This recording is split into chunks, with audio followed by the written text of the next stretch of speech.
ఈ రోజు వార్తా విశేషాలు. మన రాష్ట్రానికి చెందిన తిరుమల గ్రూప్ ఆఫ్ కంపెనీస్ అధినేత శ్రీ వెంకట నారాయణ గారికి అత్యుత్తమ పారిశ్రామికవేత్త అవార్డు లభించింది. అపురూపమైన అరుదైన ఈ పురస్కారం లభించిన శ్రీ వెంకట నారాయణ గారు గుంటూరు జిల్లాలో ఓ మారుమూల పల్లెలో ఓ పేద రైతు కుటుంబంలో జన్మించారు. 30 ఏళ్ల క్రితం కట్టుబట్టలతో డిగ్రీ పట్టాతో హైదరాబాదులో అడుగుపెట్టారు. అకుంఠిత దీక్షతో నిర్విరామ కృషితో ఈనాడు ఈ స్థాయికి చేరుకున్నారు. నమస్తే, ఐఎమ్ వెంకట్ నారాయణ. ఈ అవార్డు కన్ఫర్మ్ గా నాకే వస్తుందని నాకు తెలుసు. ఎందుకంటే 30 ఏళ్ల క్రితం ఈ అవార్డు నాకే రావాలని కలలు కన్నాను, వచ్చింది. కానీ కలలు కనడం వల్ల రాలేదు, కష్టపడ్డాను కాబట్టి వచ్చింది. ఇంత గొప్పవాడిని కావాలని కలలు కనడానికి దమ్ము కావాలి, ధైర్యం కావాలి. అది నిజం చేసుకోవడానికి కృషి చేయాలి. Dare to dream and care to achieve. ఈ రోజున ఆస్తుల విలువెంతో తెలుసా? 2500 కోట్లు. Yes, 2500 crores. ఇంత ఆస్తి పెట్టుకుని ఈడేంటి తోట పని చేస్తున్నాడని చూస్తున్నారు కదూ. కాలు మీద కాలు వేసుకొని కూర్చుని నిన్నటి సంపాదనం తినడం సోమరితనం. ఈ రోజు తిండి తినాలంటే కష్టపడాలి.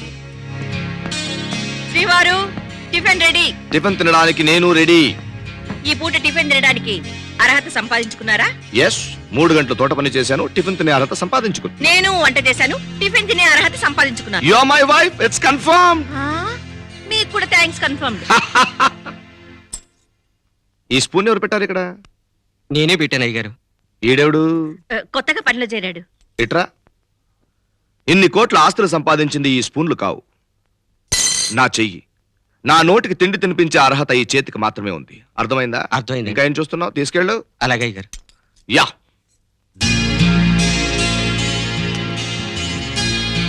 ఏమిటి టిఫిన్ ఇంత హడావిడిగా తింటున్నారు? అర్జెంట్ పని ఉంది. ఏమిటంత అర్జెంట్ పని? నీకు చెప్పాల్సిన టైం ఇంకా రాలేదు, వచ్చినప్పుడు చెప్తాను. హలో, మీకు ఇంపార్టెంట్ విషయం చెప్పడం మర్చిపోయాను. నేను ఇప్పుడు ఎక్కడ వెళ్తున్నాను తెలుసా? ఎయిర్పోర్ట్కి. ఎవరిని రిసీవ్ చేసుకోవడానికి తెలుసా? నా ముద్దులు కూతురు మాధవి. అమెరికా నుంచి వస్తుందండి. ఎన్నో ఏళ్ళ తర్వాత వస్తుంది. తనని నేను చాలా గ్రాండ్గా రిసీవ్ చేయాలనుకున్నానండి. కానీ ఎందుకో తను వచ్చేది ఎవ్వరికి చెప్పకూడదని చెప్పిందండి. నన్ను మాత్రమే ఎయిర్పోర్ట్ రమ్మనింది. చివరికి మమ్మీకి కూడా చెప్పకూడదని చెప్పిందండి. అంతా సస్పెన్స్. ఎందుకు అలా చెప్పిందో నా ఊకే అందటం లేదండి. ఏంటో నా బంగారు తల్లి రాగానే నా మొత్తం బిజినెస్ కి ఆమెను చైర్మన్ చేస్తాను. That's confirm.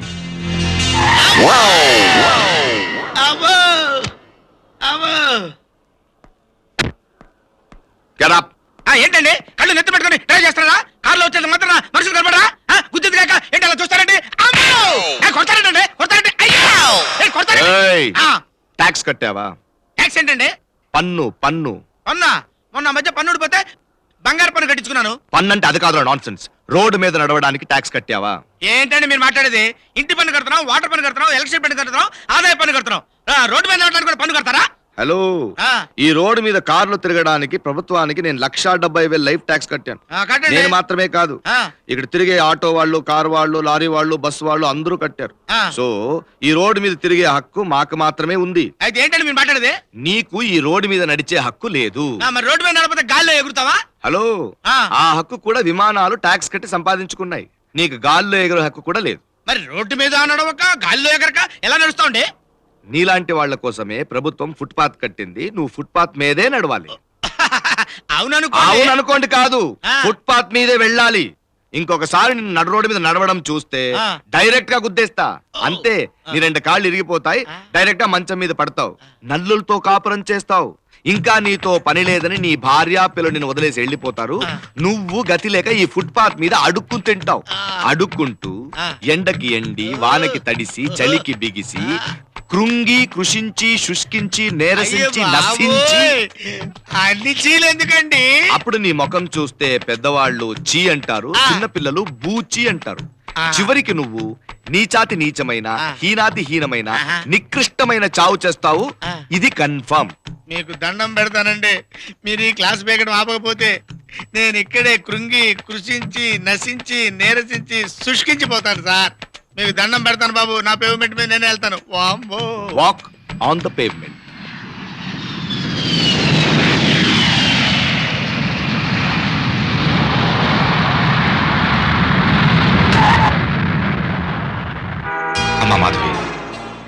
బిజినెస్ లో అవతల వాళ్ళ ఐడియాల్ని ముందుగానే పసిగట్టి ఓవర్టేక్ చేయగలిగాను. కానీ ఎంత ఆలోచించినా నువ్వు వస్తున్న విషయం ఎందుకు సీక్రెట్ గా ఉంచమన్నావో గెస్ చేయలేకపోయాను. డాడీ, అమెరికా నుంచి ఆంధ్రాకి విమానంలో ఎగిరొచ్చాను. ఇప్పుడు బెంచ్ కార్లో వెళ్తున్నాను. ఇక ముందు నేల మీద నడుద్దాం అనుకుంటున్నాను. అర్థం కాలేదురా. డీటెయిల్ గా చెప్తాను. ఏదైనా లోన్లీ ప్లేస్ కి వెళ్దాం. Sure. What are you talking Madhavi? I just can't understand. మన బిజినెస్ లో నీకు అప్పు చెప్పి నిన్ను చైర్మన్ చేయాలనుకున్నాను రా. కానీ నేను మన కంపెనీలో క్లర్క్ గా జాయిన్ అవ్వాలనుకుంటున్నాను. అదేనా నాకు అర్థం కావట్లేదు. పదవి ఇస్తానంటే మన దేశంలో అడ్డమైన వెధవ కూడా పార్టీ మార్చేస్తాడు. ఇంత ఆస్తికి వారసురాలు అయి ఉండి కూడా వారసురాల్ని కాబట్టి ఆస్తి అనుభవించే హక్కు ఎంతుందో కాపాడాల్సిన బాధ్యత కూడా అంతే ఉంది. అందుకే వద్దంటున్నాను. మళ్ళీ అర్థం కావట్లేదురా. డాడీ, నేను పుస్తకాలు చదివాను కానీ మనుషుల్ని చదవలేదు. చైర్మన్ అవ్వడానికి కావాల్సిన డిగ్రీ నా దగ్గర ఉంది కానీ అనుభవం లేదు. నేను బిజినెస్ లో రాంగ్ స్టెప్ వేసినా, రాంగ్ డెసిషన్ తీసుకున్నా చాలా నష్టం వస్తుంది. అందువల్ల మనకే నష్టం లేకపోవచ్చు. కానీ మనం బిజినెస్ క్లోజ్ చేస్తే మన దగ్గర పనిచేసే కొన్ని వేల మంది నిరుద్యోగులు అవుతారు. వాళ్ళ కుటుంబాలు వీధిన పడతాయి. అది నాకు ఇష్టం లేదు డాడీ. సో నేను మన కంపెనీలో మామూలు క్లర్క్ గా జాయిన్ అవుతాను. కింద స్థాయి నుంచి అన్ని విషయాలు స్టడీ చేస్తాను. నీ కూతురుగా కాకుండా నాకు నేనుగా చైర్మన్ అయ్యే అర్హతని సంపాదిస్తాను. సరేనా? చెప్పు డాడీ. మాధవి, నువ్వు అమెరికా వెళ్ళి నాకు దూరం అయిపోయావనుకున్నాను. కానీ ఇలా ఎంతో ఎత్తు ఎదిగావనుకోలేదు. I am proud of you. You are my daughter. It's confirm. కానీ డాడీ, నేను నీ కూతురన్న విషయం ఎవరికీ తెలియకూడదు. అలా తెలిసిందనుకో అందరూ నా దగ్గర మంచివాళ్ళలా ప్రవర్తిస్తారు. అందరూ నన్ను చూసి భయపడతారు. అప్పుడు నేను పని నేర్చుకునే అవకాశం ఉండదు. ఎవరెవరేంటో తెలుసుకునే అవకాశం అంతకన్నా ఉండదు. నన్నేం చేయమంటావు? క్లర్క్ కి జీతం ఎంత ఉంటుంది? 2500. సరే, నాకు 250 రూపాయల్లో ఎక్కడైనా ఉండటానికి ప్లేస్ అరేంజ్ చేయి. ఎక్కడో ఎందుకురా, మన ఆఫీస్ క్యాంటీన్ ఓనర్ ఇంట్లోనే ఉండొచ్చు. నాకు తెలిసిన వాళ్ళ అమ్మాయిని చెప్తాను. ఓకే? Okay come. నాన్న,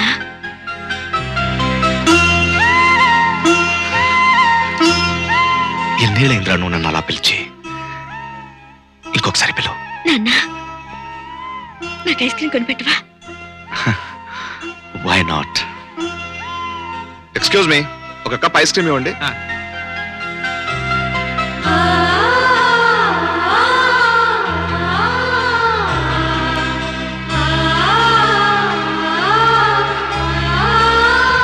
ఇక వెళ్దామా నాన్న?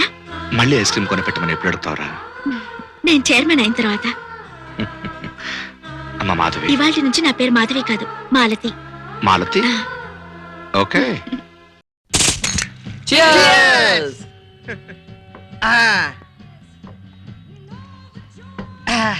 ఒరే మావా, ఏదో విధంగా పరీక్షలు పాస్ అయ్యాము అనిపించుకున్నాం. నెక్స్ట్ ప్రోగ్రామ్ ఏంట్రా?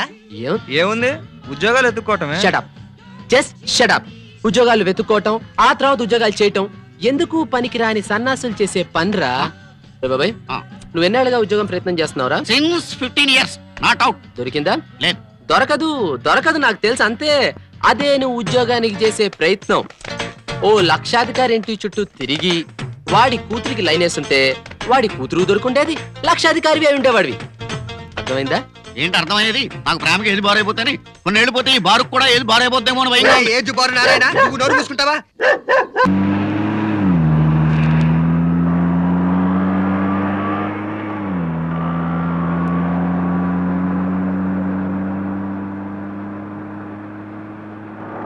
Time waste చెయ్యొద్దురా.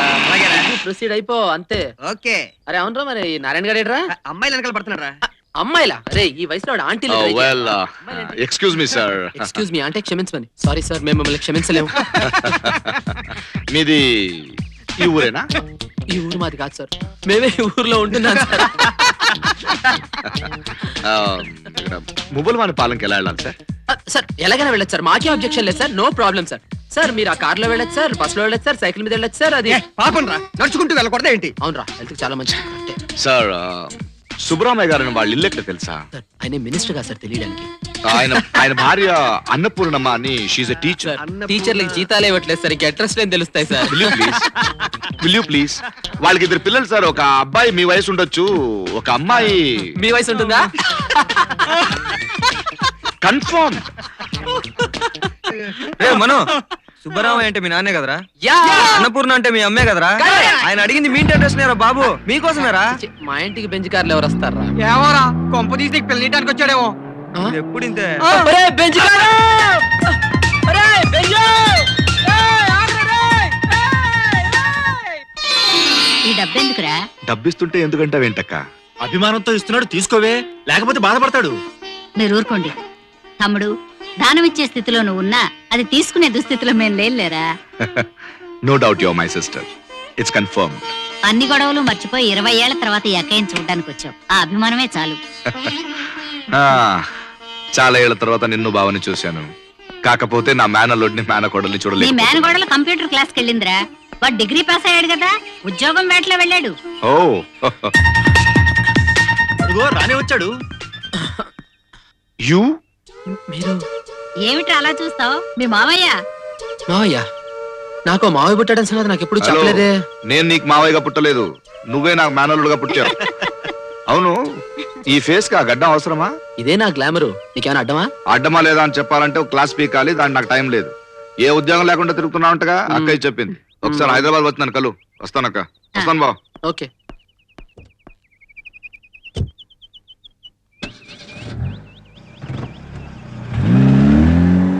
అమ్మా, ఆ? ఎవరమ్మా ఈ బెంచ్ మామా?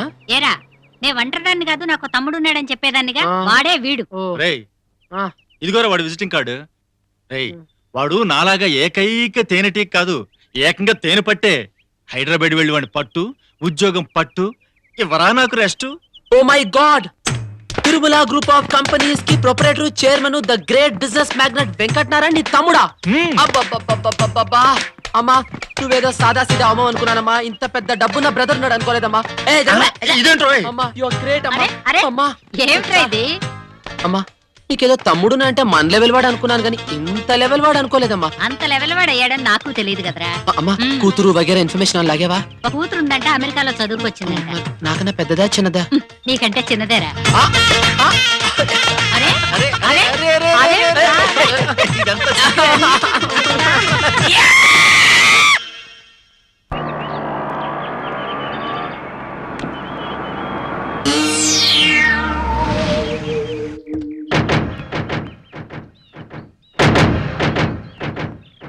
Excuse me.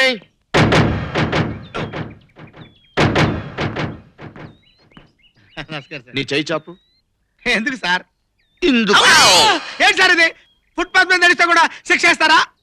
ఈ సిగరెట్ నువ్వు కాల్చి పడేసిందేనా? ఏంటి సిగరెట్ తాగడం కూడా తప్పండి? సిగరెట్ తాగడం తప్పు కాదు. ఆ, సిగరెట్ తాగితే లోపల లోపల నువ్వు తగలబడిపోతావు, అది నీ ఇష్టం. ఆ. ఇలా సిగరెట్ ఆర్పకుండా పడేస్తే ఏమవుతుంది తెలుసా? ఆ, ఏమవుతుందండి? అది ఒక పేపర్ మీద పడుతుంది, ఆ. పేపర్ అంటుకుంటుంది. ఆ పేపర్ వెళ్ళి ఆ గుడిసె మీద పడుతుంది, వరుసగా గుడిసెలన్నీ అంటుకుంటాయి, పెంకుటిల్లు కూడా అంటుకుంటాయి. ఆహా. నువ్వు చూస్తుండగానే ఊరంతా అంటుకుపోతుంది, జనమంతా పారిపోతారు. ఆ. నువ్వు మాత్రం ఆ మంటల్లో ఇరుక్కుపోతావు, నిలువున కాలిపోతావు, కాలి బూడిదైపోతావు. సార్ వద్దు సార్, మీకు దండం పెడతాను. తలుచుకుంటేనే భయంగా ఉంది. అప్పుడు ఊరు జనమంతా కలిసి ఆ.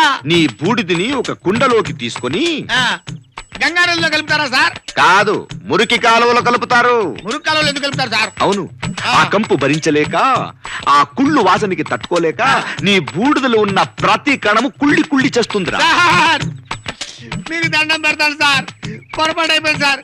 ఇంకెప్పుడు సిగరెట్ ఆర్పకుండా పడండి సార్. ఎప్పుడో కాదు, ఆ. ఇప్పుడే ఆ పని చేయాలి. అలాగే చేస్తాను సార్. రా. వెళ్ళండి సార్, వెళ్ళండి సార్. చెప్పిన పని చేయి. హలో, అయ్యా, నువ్వు ఇక్కడున్నావేంటి? నేను టీటీ అయింది సార్, డ్యూటీ మీద వచ్చాను. సాయంత్రం టైంకి వెళ్ళిపోతాను. Good luck. అలాగే సార్. Good luck. రోడ్డు మీద నడితే తిడతావు, ఫుట్పాత్ మీద నడితే తిడతావు, సిగరెట్ కలితే తిడతావు. లైఫ్ లో నీ కనపడుతున్నారే